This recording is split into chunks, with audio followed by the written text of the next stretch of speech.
Salam alaikum mes chers élèves, comment allez-vous aujourd'hui? Prêts pour une nouvelle leçon? Eh bien, installez-vous bien dans votre classe, prenez vos cahiers et vos stylos.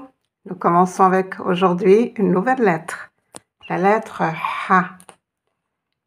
Ha, qui s'écrit comme un petit rond. Mais avant tout, commençons par A'udhu billahi minash shaitanir rajim.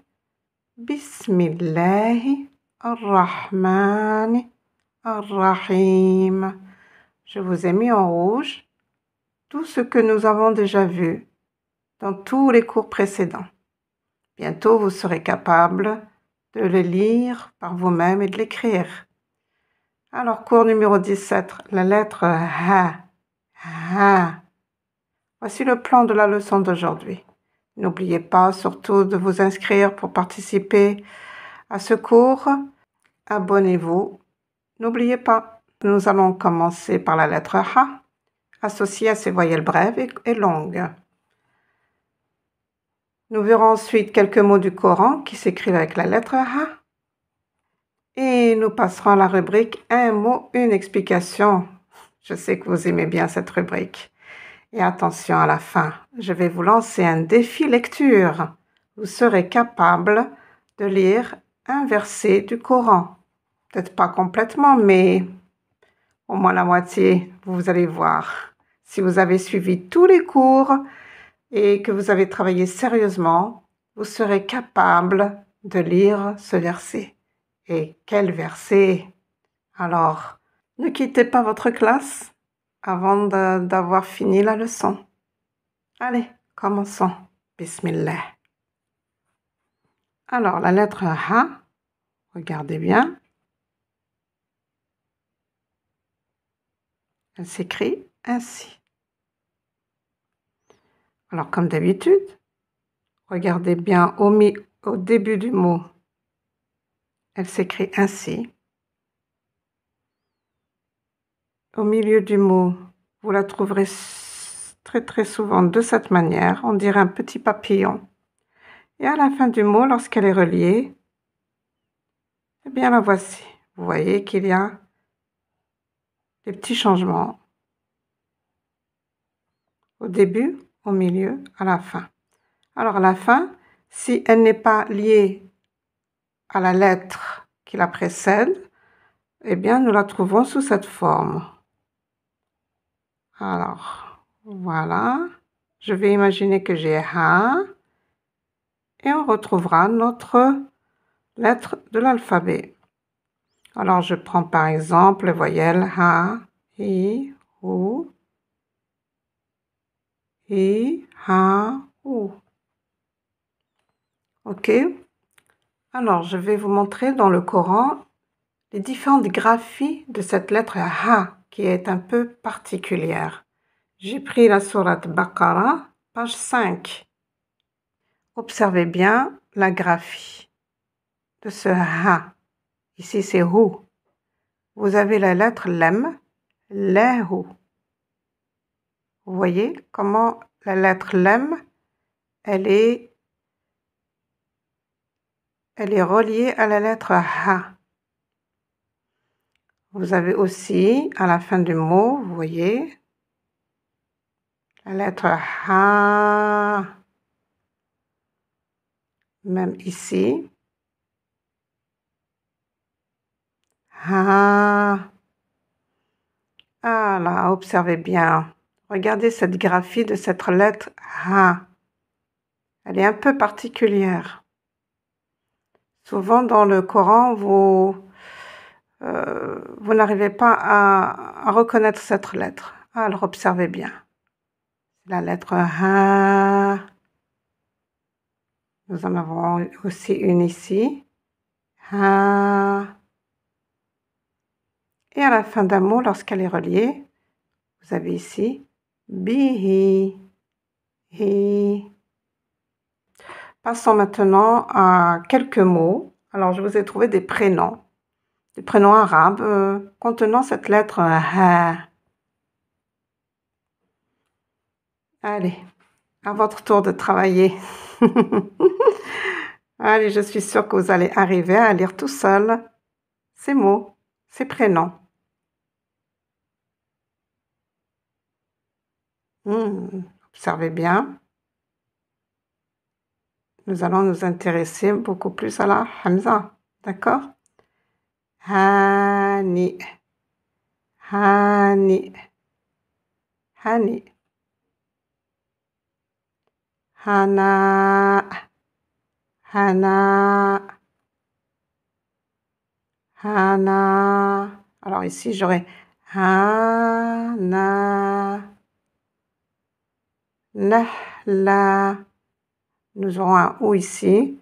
Nahlatu. Nahlatu. Nahla, c'est un prénom féminin, donc je ne suis pas obligée de prononcer le tout. Nahla.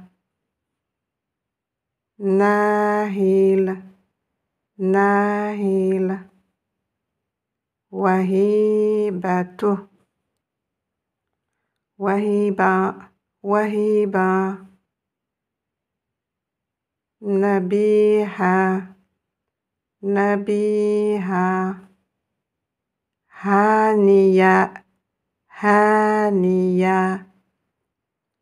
C'est bon? Passons maintenant à quelques mots du Coran, sachant que j'ai oublié de vous dire que le ha indique la notion de illimité et indéfini. Selon la méthode Halak du professeur Reda Kadri. Allons-y, essayons de lire ensemble ces mots. Huwa, qui veut dire lui. Hiya, hiya, elle. Hiya, hiya, sans les deux points. Vous voyez ici, hiya avec les deux points pour faire la lettre hiya. Mais ici, dans le Coran, souvent, il n'y aura pas ces deux points. Naha, naha, naha, qui veut dire cesser, arrêter de. Laha, laha, pour elle, en lien avec elle. Nous continuons, c'est bon? Alors, je remonte. Oh, voilà. Très bien. Allons-y. Allez. Hatou. Hatou. Alors là, vous avez un alif, c'est de la conjugaison. Vous voyez qu'il n'y a pas de wa. Ici, il n'y a pas de voyelle e. Donc, on ne va pas dire hatou wa. Hatou. C'est la terminaison d'un verbe au mode impératif, que nous verrons un jour peut-être, Inch'Allah. Hatou, ça veut dire apporter. Haba'un. Haba'un. Habon. Habon. Wahaba. Wahaba. Hal. Hal. Voilà, je vous ai écrit les traductions. Hatou, apporter. Haba'un, poussière dispersée. Habon, quelque chose dispersé par le vent. Wahaba, qui veut dire donner, offrir. Hel, est-ce que? C'est un pronom interrogatif. Allez, continuons.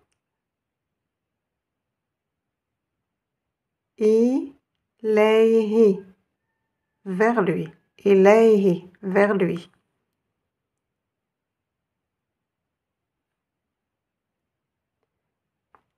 Abi, abi, lahabin.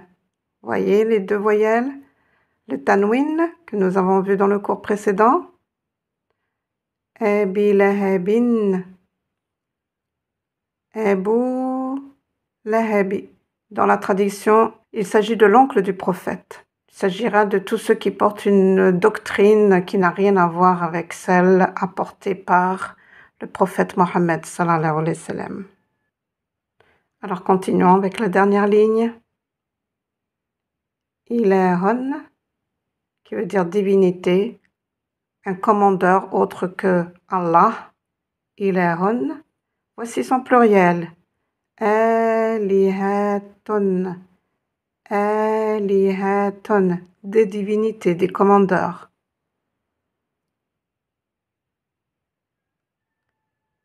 Ah, regardez, nous avons notre article défini L avec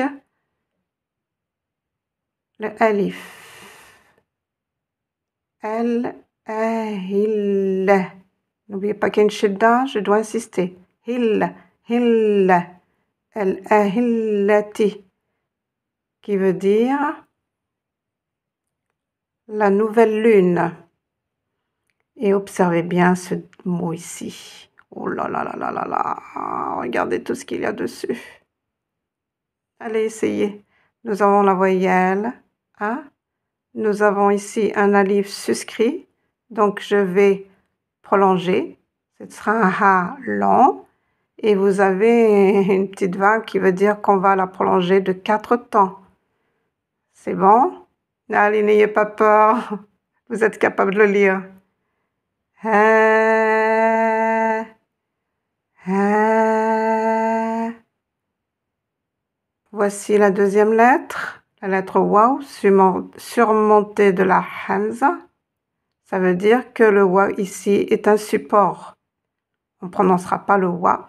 Je regarde ma Hamza et je vois qu'il y a la voyelle OU. Donc, comment vais-je la prononcer? Allez, allez, dites-moi. Et oui, on va la prononcer OU. Vous voyez que j'ai ma petite vague ici. J'ai ma lettre LEM. Donc, je vais la prononcer en 4 temps. Le, I. Ha, ou le, I. Qui veut dire ceci, cela. C'est un pronom démonstratif. Passons au dernier mot qui est le plus important. Allez, maintenant vous êtes capable de le lire tout seul. Allahu. Allah. Allah. Ce lem ici ne sera pas prononcé, mais je prononcerai avec la shidda l'autre lem. Allah. Allahu. Qui s'écrira aussi de cette manière. Allahu. Vous voyez que le ha sera presque sur la ligne. Et quand il est au début d'un verset ou bien entre deux mots, pour faire la liaison, vous aurez la wasla. Wallahu. Par exemple, j'aurai la lettre waw, qui veut dire et. Wallahu. Wallahu. C'est bon, c'est OK? Alors, passons à notre rubrique que vous aimez bien. Un mot, une explication. J'ai pris le mot dans la sourate 11, verset 73. Vous avez ce mot, ou plutôt cette expression. Essayez de la lire. Ah, ce mot, vous le connaissez très très bien maintenant. Ahla, ahlal. N'oubliez pas qu'il faut faire la liaison, j'ai la wasla. Ahlal bayti. Ahlal bayti. Qu'on peut traduire par les familiers du Bayt. Dans la tradition, on dit que c'est la famille du prophète Mohammed, sallallahu alayhi wa sallam, ceux qui habitent la Mecque, mais spirituellement. Les Ahl al-Bayti, ce sont les idées, bonnes ou mauvaises, qui circulent ou qui habitent dans notre poitrine.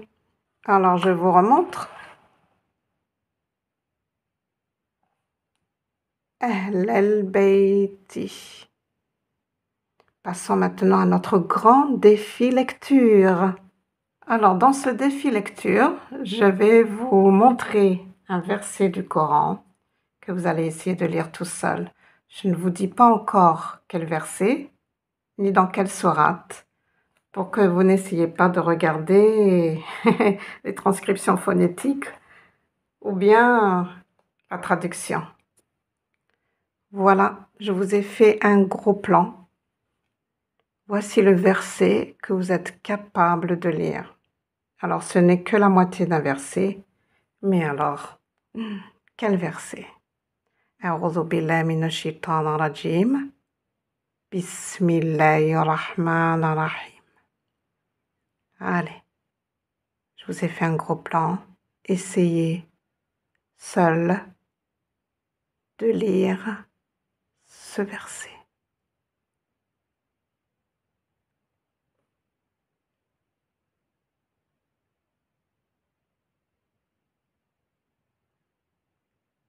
Innani.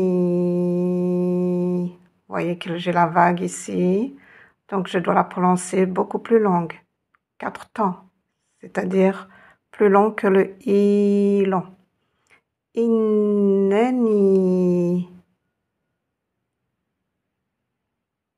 ana Allahu. Donc vous voyez qu'ici j'ai le L. Anallahu. Alors j'ai regardé, observé, j'ai la lettre lem prolongée. Les 4 temps aussi. I. Vous avez ici la lettre lem avec le alif suscrit. Ilaha. Ilaha. Illa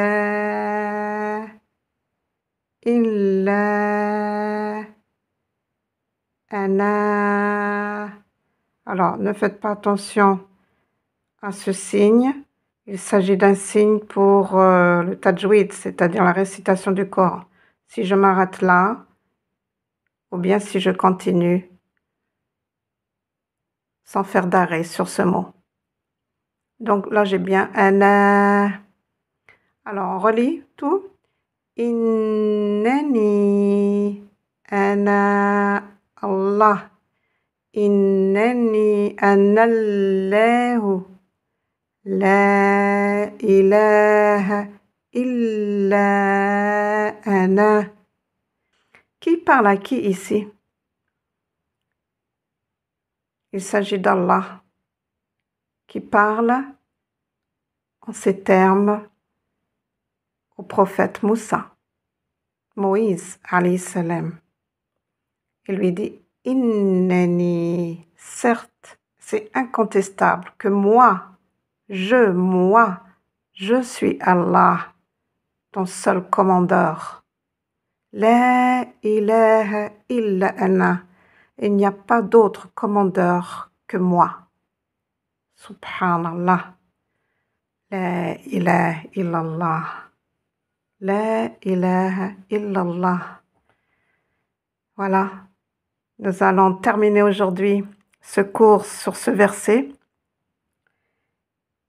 Vous pouvez le revoir dans vos Corans à la sourate 20, verset 14.